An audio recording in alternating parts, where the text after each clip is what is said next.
Takbir dulu. Allahu Akbar. Takbir dulu. Gak usah ketawa. Ulangi. Nah, ruku. Mana takbirnya? Nggak apa-apa. Ruku, silakan. Nah, sekarang kita lihat. Perhatikan. Wa idza raka'a, jika beliau akan ruku, fakabbar, maka beliau mengucapkan takbir Allahu Akbar. Satu. Ini takbir ini disebut dengan takbir intikal, takbir perpindahan. Jadi kalau imam sudah bacakan takbir, makmum pindah. Ya, jadi isyaratnya lebih kepada bacaan imamnya. Jadi kalau imam sudah katakan Allahu Akbar, pindah.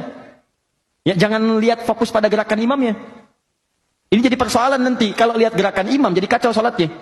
Kalau patokan gerakan, saf pertama ngelihat, saf kedua kan tidak. Yang paling bahaya, kalau ini misalnya sudah sepuh. Taruhlah imam misalnya 85 tahun, misal. Ya, seperti inilah gitu kan. Nah, makmum di belakang masih muda. Perhatikan, begitu mau ruku, kan nggak langsung ruku. Takbir. 85 tahun. Turun. Nah, kan pelan-pelan kan? Nggak mungkin begini. Allah. Kan? Begitu imamnya belum selesai rukuknya, makmumnya sudah ruku. Ini yang jadi bahaya. Karena itu patokannya itu bacaan. Ya, ketika mendengar kalimat Allahu Akbar, bar dia turun, di belakang ikut. Nah, caranya dua. Pertama, bisa mengangkat, Al-Bukhari nomor hadis 757, bisa mengangkat tangan, akan ruku, bisa mengangkat tangan, seperti halnya takbir, hadwaman kibaihi. Diangkat, Anda akan ruku, Anda angkat begini. Ya, jadi begini posisi akan ruku. Allahu Akbar, angkat. Mengangkat ini boleh sejajar dengan bahu di sini. Boleh sejajar dengan daun telinga di sini, an-nasai. Ya, di sini.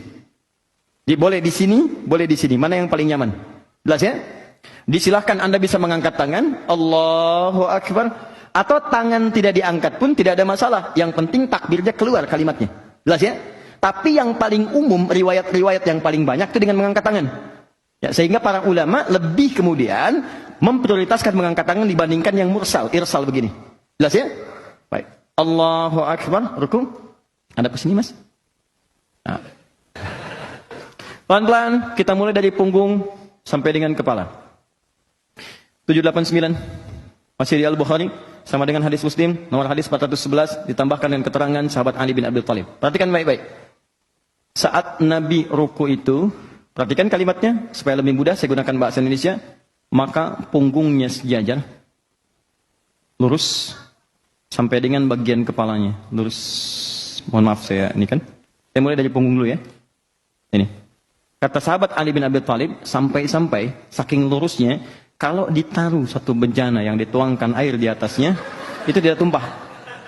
Tuh, ini sempurna mas, pertahankan ya. Sempurna. Bagus. Ya, tahan sebentar ya, saya jelaskan dulu sampai kita selesai baru kembang lagi. Nah ini, ya. Jadi kalau ditaruh misalnya gelas, dituangkan, itu lurus. Nah ini bagus nih, segini mas ya. Begini, tahan sebentar. Nah, ini satu. Jadi punggung dari bagian belakang sampai ke ujung ini lurus. Hati-hati, nanti saya terangkan dari sisi kesehatannya. Dan bisa diluruskan kalau Anda dokter ingin meralat, saya perkenankan. Jangan kalah sama sapi. Sapi, kuda, rukunya lurus. Silakan cek. Ya. Lihat sini, satu, sudah. Kepala, saya belum bicara menghadap kemana. Kita luruskan dulu begini. Ya. Ada dua pendapat. Yang pertama menghadap ke arah tempat sujud, ke bawah. Ya, ini pertama. Yang kedua, jika Anda di depan Ka'bah, boleh menghadap ke arah Ka'bah, ke depan. Nah, ya. Ini kan karena pakai peci aja, kalau enggak kan mohon izin ya. Bisa lurus juga tuh. Baik, ini ke sini ya. Enggak harus berlebihan. Nah, sini ya. Mohon izin, maaf. Semoga Allah muliakan antum. Jelas ya? Nah, di antara ke depan dengan ke bawah, mana yang paling diutamakan? Yang paling diutamakan menghadap ke arah ke tempat sujud. Kenapa? Karena ketika Anda menghadap ke bawah, itu umumnya pemandangan akan sama semua tempat sujud. Kan ini fokusnya penghambaan. Ketika seorang menghamba ke bawah kan? Yang kedua, ketika seorang menghadap ke depan, persoalannya, kadang-kadang yang dilihat itu bisa beda-beda, banyak pemandangan. Ka'bah ada tulisan, ada warna, ada orang. Nah, bisa terjadi seperti ini. Nih. Tuh, nengok kanan, nengok kiri gitu kan. Nah, ini jadi persoalan. Jelas ya? Ya kita fokuskan. Lihat sini. Ini sudah selesai. Jadi kalau saya katakan punggungnya rata atau membungkuk? Rata lurus ya. Sampai dengan kepala. Menghadap ke arah apa? Tempat sujud ya. Baik. Sekarang teruskan. Tangan.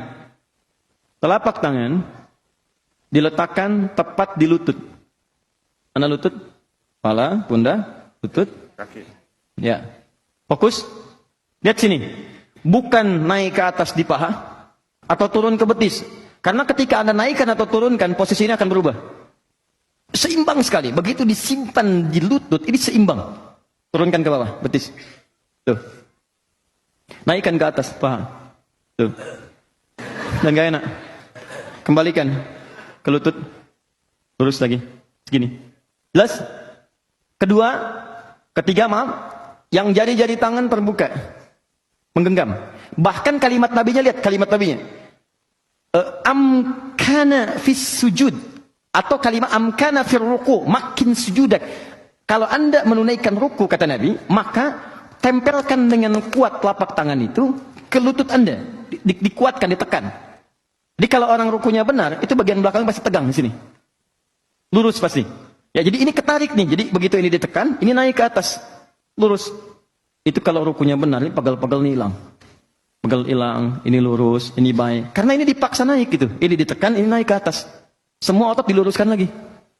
Kembali seperti semula. Ya, jelas sampai sini? Baik, kemudian lihat sini untuk sikunya ya, ini tidak harus menekan langsung ke sini ya, tapi sedikit ke sini. Keluar sedikit supaya tidak memberikan beban yang berlebihan. Tahan, naikkan lagi sedikit. Nah, segini ya, Mas ya. Fokus, lurus. Kemudian pandangan menghadap ke arah tempat sujud.